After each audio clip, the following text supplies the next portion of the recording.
The Nova Live GeneDose report. This very exciting tool takes into consideration drug-drug, drug-gene, demographics and lifestyle choices. Within the static report on the second page is the GeneDose Live portal link. Simply copy the sample ID number, click on the link above, and paste the ID number into the algorithm that opens up. Next, click on the attention block below and then sign in. This is now the live portal where all the patient's genes and drugs with genetic influences are listed. No need to go through all of them at all. They are linked to the unique sample ID. The genes and drugs may take about 30 seconds to populate. The black panel on the side should flicker to indicate this is going on. The patient demographics will be automatically populated. Then onto lifestyle. Tick the appropriate boxes and move on to indications. Here you will list the various diagnoses that are pertinent to your patient.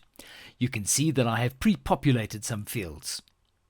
Next is regimen, where you fill in the drugs that your patient is taking, preferably by drug name, although it often works with the trade name.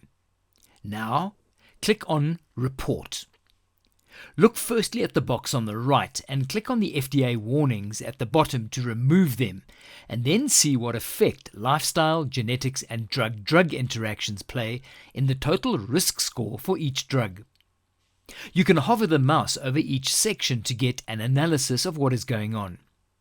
Then go back to lifestyle or regimen and make appropriate changes. Please remember to delete one medication before replacing it with another. Under lifestyle, you can remove aggravating factors as well as introduce other ones merely by clicking on the boxes. Then click on Report again to view. Remember to remove the FDA warnings at the bottom by clicking on the FDA box. Continue to revisit the black panel headings on the left until a regimen is found that suits lifestyle, genes, and drug-drug interactions.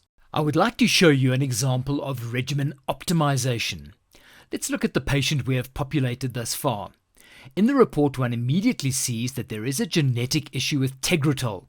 The patient is HLA-B1502 positive. So by returning to regimen, we can stop the Tegretol and replace it with, say, Keppra. Let's review the report. Remove the FDA black box warnings. We can immediately see that the patient is much better on this drug. But the Wellbutrin has drug-drug interactions that we can optimize. In regimen, let's remove the Wellbutrin and replace it with Remerol, which will also assist with sleep issues. Review the report. Remember to remove the FDA black box warnings, and now we see a fantastic risk score of 0. You may find another block in brown called Beers criteria, generated by the American Geriatric Society for the safe practice of medicine in the elderly.